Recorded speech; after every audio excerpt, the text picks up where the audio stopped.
Dios los bendiga, mis hermanos. En esta noche quiero hablar del tema de soteriología, respectivamente de lo que es el sinergismo, el hipercarvinismo. En los conceptos más importantes, noto que Facebook cambió un poquito el formato del Facebook Live, lo cambió en cierto sentido, me imagino que para mejor. Quiero hablarle a la Iglesia de Cristo precisamente del tema de soteriología en algunos conceptos que no se manejan bien, en la que hemos podido ver que muchas personas malinterpretan lo que es el calvinismo con el hipercarvinismo, y en algunas palabras que no todos, consecuentemente no todos manejan, al igual que en lo que es. Y de manera básica, de manera espontánea, siempre me gusta hacer esto de manera espontánea, sin mucho tecnicismo, sin mucho, digamos, libros encima. Sí lo hago con mis anotaciones, hermanos, porque lógicamente no soy una computadora, pero llevar a cabo de que la persona pueda entender de manera simple los conceptos básicos en el área de soteriología, así como en el área se enseñó en la semana pasada en el área de escatología. Por ejemplo, en el debate que más vemos en la Iglesia de Cristo, este es uno de los debates que más vemos en la Iglesia de Cristo, el sinergismo y el monergismo. O sea, esto ya lo voy a explicar, al igual que el calvinismo con el arminianismo, al igual que, digamos, son debates que ya tienen aproximadamente casi 2000 años, siempre ha existido este tipo de debate y pertenece también a la Iglesia de Cristo. Creo que nosotros como cristianos tenemos que conocer estos conceptos, ya que hay mucha gente que lo ha malinterpretado los conceptos y siempre llevan estos conceptos de manera personal. Vi y observo en algunas páginas, y no soy, digamos, quien para criticar, pero en algunas páginas donde los apologetas, que son muy buenos apologetas de Latinoamérica, confunden lo que es el calvinismo con el hipercarvinismo y terminan siendo molinistas. También lo voy a explicar, ese concepto molinista. El hecho de que tal vez alguien tenga un pensar hipercalvinista no va a destruir el pensar del Tulí o del calvinismo. Ya también voy a dar los 5 puntos del Tulí para aquellos que desconocen que esto, si es algo, suena a una flor, pero no lo es, son 5 puntos teológicos. Y vea bien, hermano, quiero hacerlo de una manera fresca, quiero hacerlo de una manera sin mucha tecnicismo, mucha atadura. Por ejemplo, comienzo con eso del sinergismo. El sinergismo nace en el siglo XVI, en el tiempo de la Reforma, con Martín Lutero y Felipe Melanchthon, que era uno de sus seguidores. Nace de la explicación en contra del calvinismo, pero en ese periodo de tiempo, lógicamente, se estaba comenzando la transición de la iglesia reformada. Lo bueno que yo noto de estos hombres de Dios, que aunque no tenían en sí toda la, digamos, la manera de observar la palabra de Dios, que todos tenían un solo sentir, y era la reforma. Ese era el sentir que tenían ellos. Entonces el sinergismo, hermano, el sinergismo es decir que el hombre coopera con la gracia de Dios, el hombre coopera con la salvación, que solamente viene de Dios. El antónimo del sinergismo, por así decirlo, es el monergismo. El monergismo ya viene del calvinismo, es decir, es de Agustín de Hipona, porque Juan Calvino fue, digamos, instruido por los libros de Agustín de Hipona, o por la doctrina de Agustín de Hipona, mejor dicho.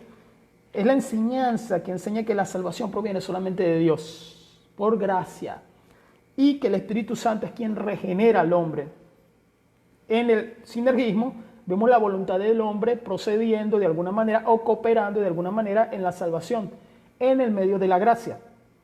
Me cambiaron el formato, no veo quién me mandó Facebook cambió el formato.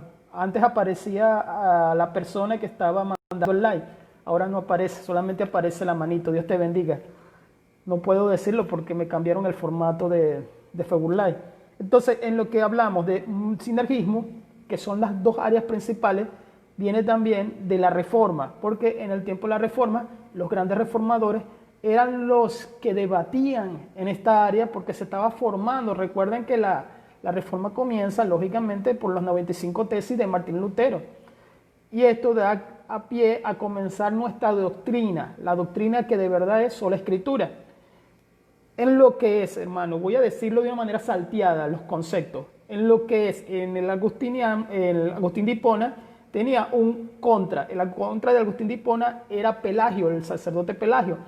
Pelagio tenía el concepto de Génesis, en el capítulo 2 o 3, en el concepto de Génesis, de que el hombre, el pecado original solamente fue de Adán y no era heredado. Él decía que el hombre podría ser bueno si él quería. Eso le dio a entender a él que la salvación, según el pelagianismo, el hombre tenía el fundamento de poder, bajo su voluntad, querer ser salvo. Y también tenía algo, de acuerdo, que no lo voy a tocar en profundidad, pero vengo estudiando eso sobre el bautismo. Pelagio también fundamentó algunas cosas sobre el bautismo, porque está el bautismo regeneracional que creen algunos, creo que específicamente los católicos, lo cual nosotros no creemos. Nosotros creemos en la regeneración del Espíritu, que da el Espíritu Santo al creyente. El pelagianismo, hermano, entonces existía creyendo, y se dio como herejía, creyendo que el pecado original solamente, creo que se da en herejía en el siglo IV o siglo V después de Cristo, que el pecado original solamente le pertenecía a Adán y que el hombre podía proceder si él quería. Me suena a psicología, ¿verdad? Psicología moderna, que si el hombre quiere es bueno y si el hombre no quiere es malo. O sea, es como tener al Espíritu Santo aparte de la salvación. Es como que el Espíritu Santo solamente lleva al hombre a la verdad y después de la verdad, bueno, si el hombre si quiere practica lo que quiera. O sea, es como un libertinaje, de acuerdo a este pensar. También está el semipelagianismo, el cual he conocido, hermanos, que creen en esto. Estoy hablando de los tiempos de hoy, en los debates de Facebook, de los foros de Facebook, lo conocemos. El semi, aunque no es el pelagianismo como tal, porque el pelagianismo como tal es declarado herejía, es declarado herejía completamente, el semi declara una distinción. En su comienzo cree en la fe. Este también es un problema porque muchos creen en la acción, digamos en griego pisti, ¿verdad? Como todos sabemos, de la fe salvadora. Muchos creen que la salvación es proveniente de una acción del hombre. Sí, está bien, podría decirse de esa manera, porque también eso entró en debate en los tiempos de la Reforma, que la salvación, la fe como tal, proviene solamente del hombre. Bueno, les estoy explicando los conceptos. Y creía los semipelagianismos. El semipelagianismo nace después, siglos después, y lo tenemos todavía hoy en día con personas que dicen que la obra de Dios en sí no está completa porque tiene que cooperar el hombre en la obra de Dios salvadora. O sea, creen más en una obra del hombre sobre la obra de Dios. Sí, Dios coopera, ellos lo colocan de esta manera, Dios coopera con el hombre se salva. Creen en una fe que aumenta, creen que en una fe que aumenta, mientras que otros podríamos predicar que la fe es un don, pero ellos colocan la fe en una acción del hombre que está la voluntad de creer, bajo una fe de acción solamente. Ese es el semipelagianismo. A decir, existe otro que está ahí con el calvinismo, también tocante al calvinismo, y ya voy para las ramas también del calvinismo, como es el hipercalvinismo, que es el molinismo. Molinismo viene de Luis Molina, del siglo XVI. Era un católico que él creía y que podía hablar de la providencia de Dios en la obra salvadora. Él estaba buscando de esta manera reconciliar la providencia de Dios en la obra salvadora con lo que es también la voluntad del hombre en sus obras. El problema está en colocar las obras del hombre como que si las obras del hombre salvaran. Esto es después que el hombre se salva, hermano, procede por amor, porque el Espíritu Santo pasa a morar en el hombre, que ha sido redimido por la sangre de Cristo, que se ha arrepentido de Jesucristo, procede a las obras de fe, a las obras del Espíritu, por cuestión de conciencia. También está el problema del libre albedrío, que aunque la palabra libre albedrío no aparece en la Biblia, trae problemas en todo esto que ya les vengo diciendo. Por ejemplo, el molinismo trata de reconciliar lo que es la providencia de Dios con el libre albedrío del hombre. Ese es el molinismo. Suenan algunas cosas parecidas, pero cada uno se determina a un punto. Por ejemplo, el calvinismo en sí, que viene de Jean Calvino, del francés Jean Calvino, que fue un reformador, se dio a notar más que los demás reformadores, pero el Tulí, que son los 5 puntos calvinistas, y ya los voy a nombrar, el Tulí se fundamentó de varios reformadores. Por ejemplo, Ulrico Sinigrio fue uno de los más renombrados. También está John Knox, Guillermo Farel, fueron uno de los más renombrados en el tiempo de la Reforma. Pero Calvino fue el que más sobresalió porque fue el hombre de los debates eclesiásticos y de los debates confesionales, entre otras cosas. Eso viene del siglo XVI. En el tiempo de la Reforma nace lo que es toda, digamos, esta doctrina. Ya después se va fundamentando lo que es el Tulí, los 5 puntos calvinistas, que es un acróstico en inglés. O sea, son 5 puntos.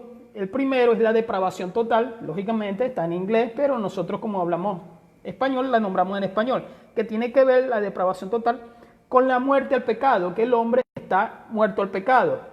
En inglés, total depravity. Después viene la elección incondicional. La elección tiene que ver con lo que es la elección del hombre. Si el hombre elige o el hombre no elige. Suena un poquito incoherente para los que hemos estudiado esto un poquito. Lo digo desde el punto de vista que tal vez algunos no lo han estudiado, hermano, o tal vez algunos es primera vez que escuchan esto. Puede ser que exista esto. La elección incondicional, hermano. El tercer punto tiene que ver con la expiación del hombre, es la expiación ilimitada. Aquí es donde se pregunta, en la elección incondicional se pregunta si el hombre se elige, la elección de elegir, ser salvo. Y en la expiación ilimitada se puede preguntar si todos los hombres son salvos o si todos los hombres han sido redimidos. Expiación ilimitada. En el cuarto punto, cuarto punto, ese sí me agrada bastante, está la gracia irresistible. ¿Por qué creo bastante en la gracia irresistible? Porque yo fui llamado de esa manera. No rechazar el evangelio. En el punto de la gracia irresistible se plantea si el hombre es grato a los ojos de Dios, ¿verdad? Y si el hombre puede negarse a creer en Jesucristo, en esta forma, a rechazar a Jesucristo. O sea, si el hombre que tiene un llamado a Jesucristo puede negársele. En el último punto está la preservación de los santos. Aquí este punto es uno de los más debatidos. Si el hombre tiene, después de haber creído, derecho de escaparse y de perderse, o si el hombre continúa en la salvación. No me voy a profundizar en nada de esto, sino que estoy dando conceptos. Y lógicamente también estoy dando mi opinión personal.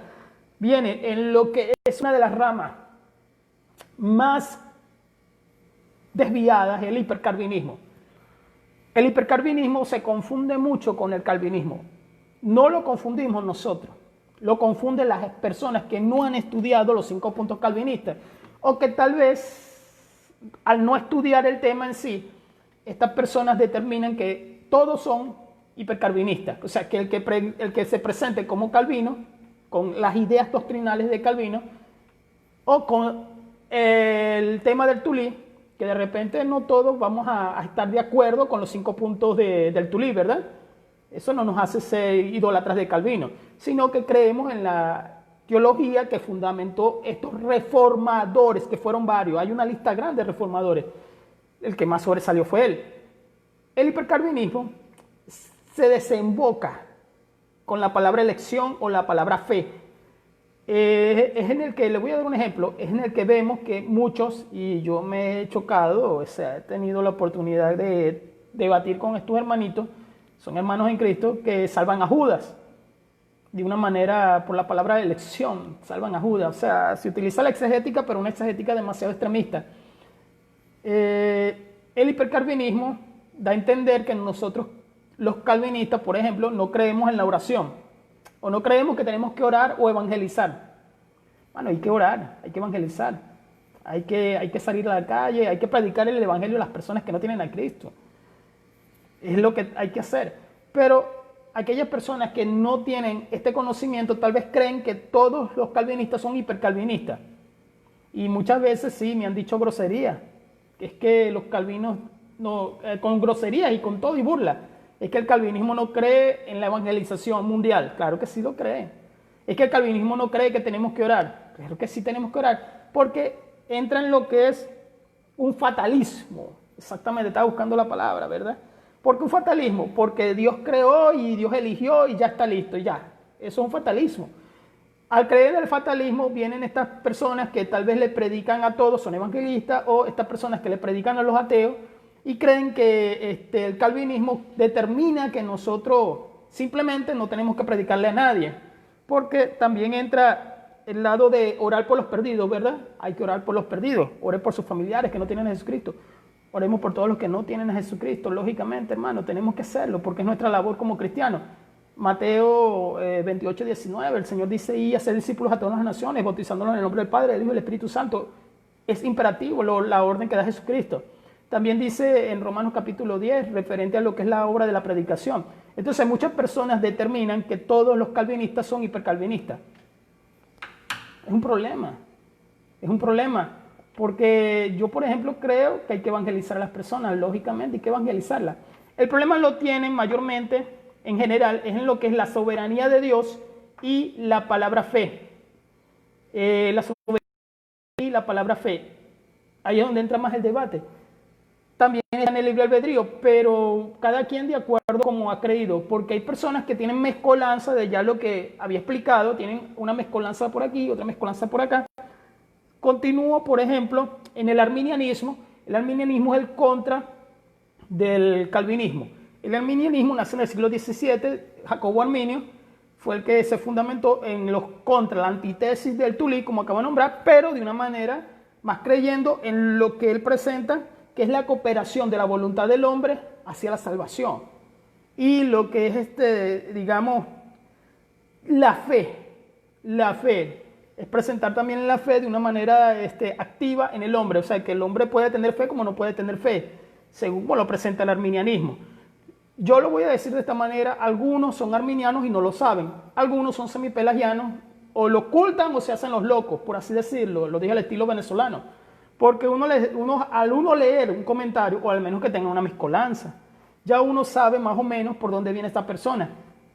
Está también el arminianismo wesleyano, sabemos que eso nace después de el periodo de Juan Calvino, que quedó reinando en las iglesias reformadas, las iglesias bautistas y las iglesias presbiterianas, nace el wesleyanismo de John Wesley, también inglés. La mayoría eran de Europa, todos.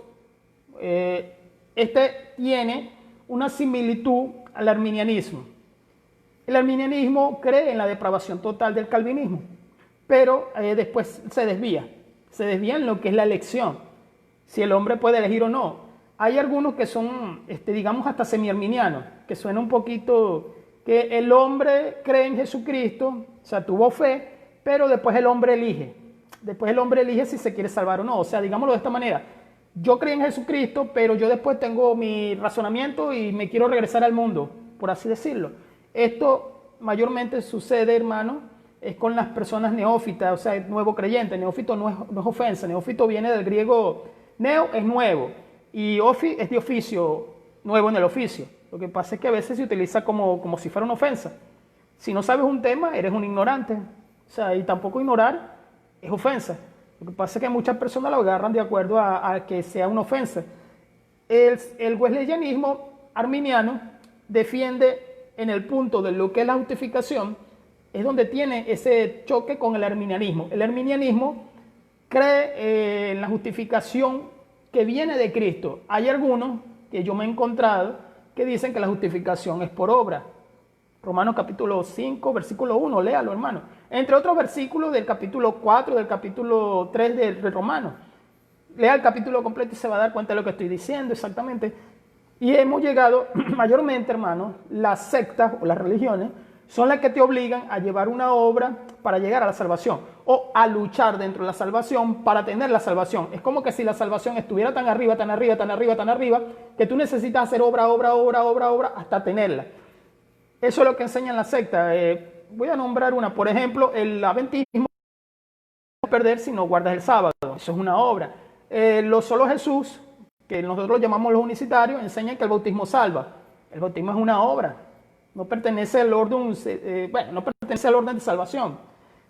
O sea, son cuestiones de las personas. Los testigos de Jehová mucho menos saben soteriología. O sea, son sectas. Es decir, el molinismo viene de la Iglesia Católica. Los católicos presentan, algunos, no todos, presentan este enfoque también.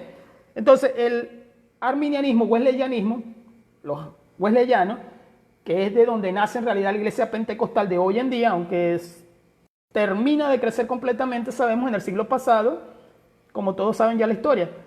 El wesleyanismo presenta en lo que es soteriología, en el área de la justificación, cree que la justificación, a diferencia del arminianismo, que es el arminianismo clásico, presenta la justificación por medio de obras, ¿sí?, hacia la obediencia. Y por eso es que muchas veces se lee personas que tienen ciertos puntos doctrinales sobre el bautismo que son semipelagianos, porque el semipelagiano cree que en el bautismo regeneracional, no todos, y se presenta esta idea de que somos justificados por obras de Santiago, o sea, no entran a Romanos, sino que se quedan nada más en Santiago.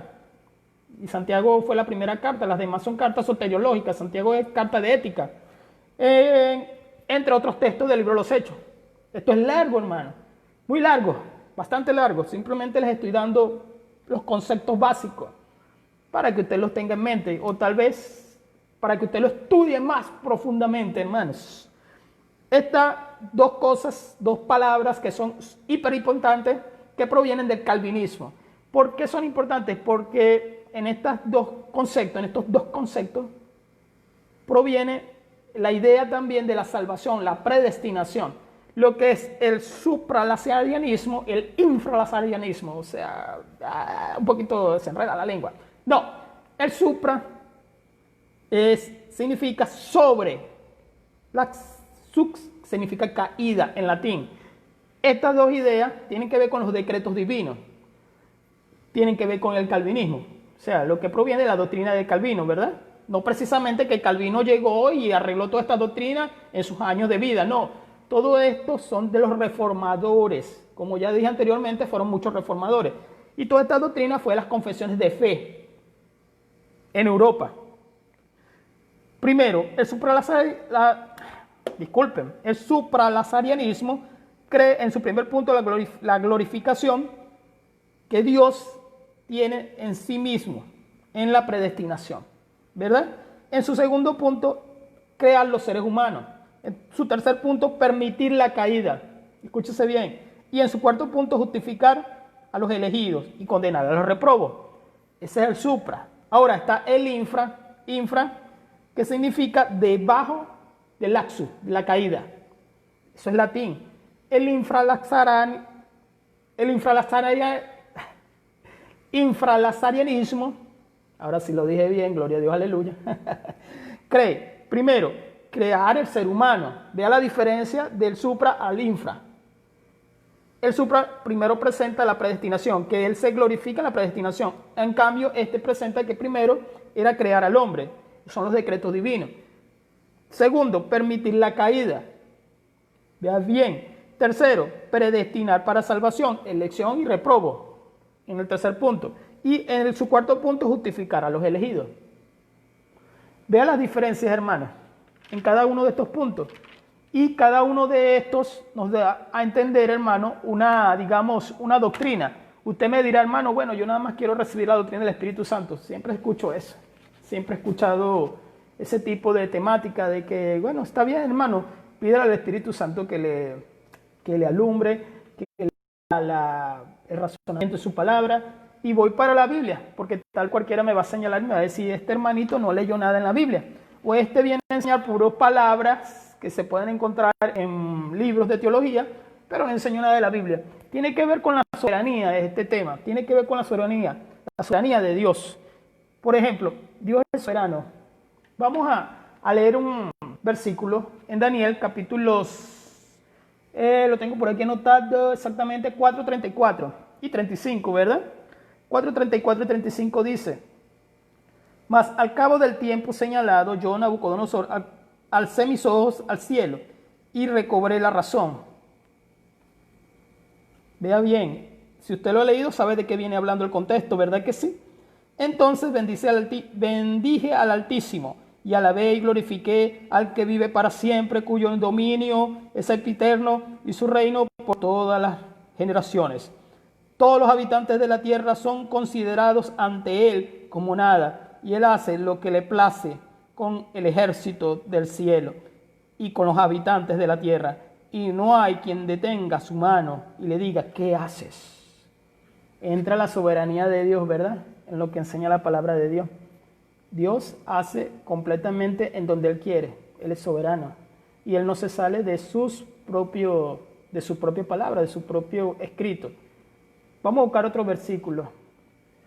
La soberanía de Dios, por ejemplo, tenemos en Efesios capítulo 1, ¿verdad que sí? Vamos a leer nada más 3 versículos, porque no vaya a ser que alguien me diga, hermano, no me leas todo el capítulo, por favor, yo me lo sé. Efesios capítulo 1, el versículo 6. Para la alabanza de la gloria de su gracia, de la 1:6 estoy leyendo, por si acaso, de la que nos ha colmado el amado, en quien tenemos redención por medio de su sangre, el perdón de pecados, según las riquezas de su gracia, que hizo sobreabundar para con nosotros en toda sabiduría e inteligencia. Dios en su salvación, Él es soberano. Ahora bien, Dios es amor, y por cuanto Él es amor, porque hoy leí una pregunta un poco incoherente, pero no la voy a nombrar. Dios es amor, y por cuanto Él es amor, Él entra con misericordia en su salvación. Más misericordia de Juan 3:16. Envió al Hijo, ¿verdad? Y como Él quiere que todos los hombres se arrepientan, hermano, Él procede por medio del arrepentimiento. Y usted sabe cómo es el arrepentimiento, ¿verdad? El versículo, capítulo 10 Romanos, versículo 10, usted sabe. En el versículo 14, ¿cómo pues invocarán a aquel en el cual no han creído? ¿Y cómo creerán en aquel de quien no han oído? ¿Y cómo irán sin haber quien les predique? ¿Y cómo predicarán si no han sido enviados? Como está escrito, cuán hermosos son los pies de los que anuncian la paz, de los que anuncian la buena nueva. Nosotros somos los que tenemos que hacer eso. Siempre he escuchado, ya tengo como 20 años escuchando lo mismo. Bueno, si Dios eligió, entonces ¿para qué vamos a predicar? Usted no sabe, hermano, usted predíquele a todo el mundo. Usted predíquele a todo el mundo como manda el Señor Jesucristo, como enseña su palabra. Pero entonces si Dios eligió, entonces yo no le voy a predicar a nadie. Qué incoherente. A veces las personas son incoherentes. Aquí cuando entra mi temperamento, a veces las personas son incoherentes con este tipo de temas. Tú no sabes quién se va a arrepentir. Si yo he predicado y me ha tocado predicar, le doy la gloria a Dios primeramente, que Él me llamó a esto, y ha habido gente que se ha arrepentido. De corazón, hoy en día siguen siendo cristianos. Se han arrepentido, porque la fe viene por el oír la palabra de Dios. Vamos a leer otro versículo, en 2 Corintios capítulo 5, ¿verdad? Vamos a leer el versículo 20-21, lo estaba buscando, 20-21. Así que somos embajadores en nombre de Cristo, como si Dios se exhortase por medio de nosotros. Os rogamos en el nombre de Cristo, reconciliaos con Dios. Al que no conoció pecado, por nosotros lo hizo pecado, para que nosotros fuésemos hechos justicia de Dios en Él. Somos embajadores en Cristo. Gloria a su nombre, ¿verdad que sí, hermanos? Entonces hay que predicar la palabra de Dios, hermano. Eso de que nosotros somos hipercalvinistas, de que yo no creo que hay que predicar, de que ay, es que... Disculpen, hermano, disculpen. Ay, es que como Dios eligió, entonces nosotros, ¿para qué vamos a predicar ese tipo de argumentaciones tontas? O colocar la predestinación como que si fuera nada más para vivir. ¿Vivir en qué? Vivir en salvación. ¿Verdad que sí? En fin, hermano, porque no quiero entrar en debate, simplemente doy la información. Simplemente me place informar a la Iglesia de Cristo conceptos que tal vez no todos manejan, conceptos de una manera espontánea, sin meternos en mucha profundidad. Tal vez más adelante me tocaría profundizar más, si es preciso, digamos en el área del Tulí, de los 5 puntos calvinistas. Yo lo que quería dejar claro, entiéndase bien, que no todos somos hipercalvinistas. Grábaselo en la cabeza. Y que si usted, hermanito querido, es alguien que cree que la justificación es por obra, vea bien el arminianismo wesleyano. Vea bien eso. O también vea por qué a veces yo le digo semipelagiano. Vea también por qué eso. A veces la mayoría dice que son bíblicos. Todos estos hombres de Dios Claro, los que fueron herejes no.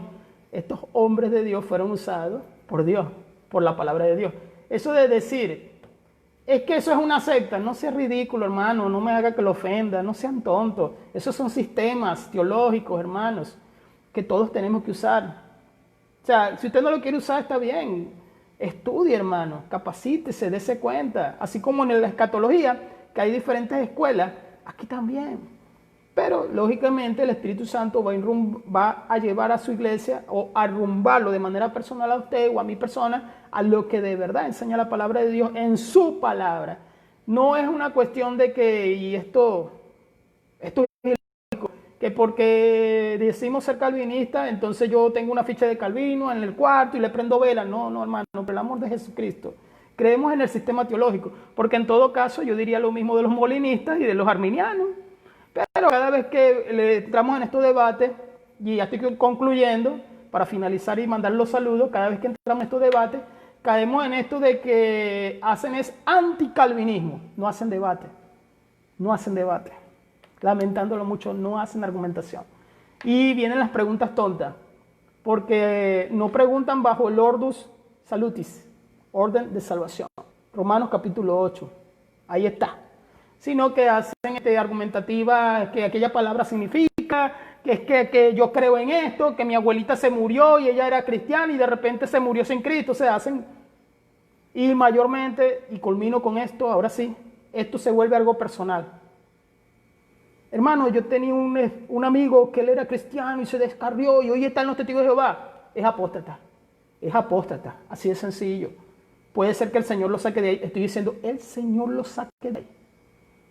De ahí es apóstata. Ya quisiera después grabar sobre esto, ¿verdad? Que un descarriado puede ser tocado por el Señor. Esa palabra tocado, algunos me han dicho que Dios no toca. Está bien, pero el Espíritu Santo sí trata con nosotros. Entiendas eso. Hasta aquí los dejo.